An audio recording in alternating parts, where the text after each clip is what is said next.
कसर किसे कहते हैं? तो सबसे पहले हम कसर के माने को समझने की कोशिश करते हैं। कसर यानी कि तोड़ना, यानी कि जब कभी किसी मुकम्मिल चीज को तोड़ा जाता है, वो बन जाती है कसर। मिसाल के तौर पे एक सेब है जो कि मुकम्मिल चीज है।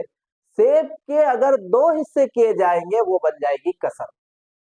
और एक अगर मिसाल देखेंगे तो ये पेन है, ये पेन मुकम्मिल चीज है। अब आप इस पेन के चाहे दो हिस्से कीजिए, अब आप इस पेन के चाहे चार हिस्से कीजिए, ये बन जाएगी कसर। यानी कि एक मुकम्मिल चीज जो कि पेन है, अगर हम इसके दो हिस्से करते हैं तो 1/2 यानी कि एक पेन के दो हिस्से।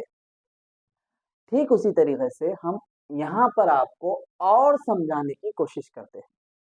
कसर मसावी है शुमार कुनिंदा बटे नसब नुमा। अब ये शुमार कुनिंदा और नसब नुमा क्या है? ये एक नाम है। जिस तरीके से जो ऊपर होगा उसे कहा जाएगा शुमार कुनिंदा, और जो नीचे होगा उसे कहा जाएगा नसब नुमा, और शुमार कुनिंदा नसब नुमा को मिलाकर बनेगी कसर। ए यहाँ पर शुमार कुनिंदा है, बी यहाँ पर नसब नुमा है, और ए बटे बी है कसर। और हम आपको कुछ मिसालें समझाते हैं। 1/2 कसर है, 100/4 कसर है, 3/6 कसर है।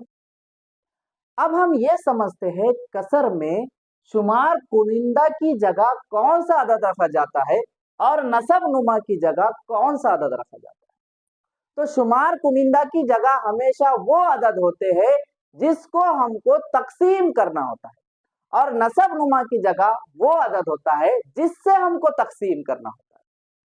मिसाल के तौर पे अगर आपको ये भी ना समझ में आए तो मैं आपके लिए और आसान करने की कोशिश करता हूं।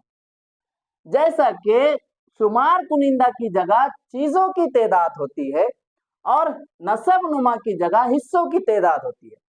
अगर अभी भी ना समझ में आए तो मैं फिर और एक मिसाल के जरिए आपको पूरा समझा देता हूं। देखिए, चीजों की तादाद मतलब ये एक चीज थी मुकम्मिल, हमने इसके दो हिस्से करे थे, तो वैसे ही यहाँ पर 50 सेब है, यानी 50 सेब ये चीजें हैं, और हिस्सों की तादाद इन 50 सेब को हमको अगर दो घरों में देना है तो एक घर में 25 सेब जाएगी। यानी मुकम्मिल अदद जो है तो यहाँ पर 50 है, और 50 के हम दो हिस्से कर रहे हैं, इसको तोड़ रहे हैं, इसलिए ये बन रही है कसर। तो इस तरीके से कसर उसे कहते हैं जिसके अंदर एक शुमार कुनिंदा हो और जिसके अंदर एक नसब नुमा।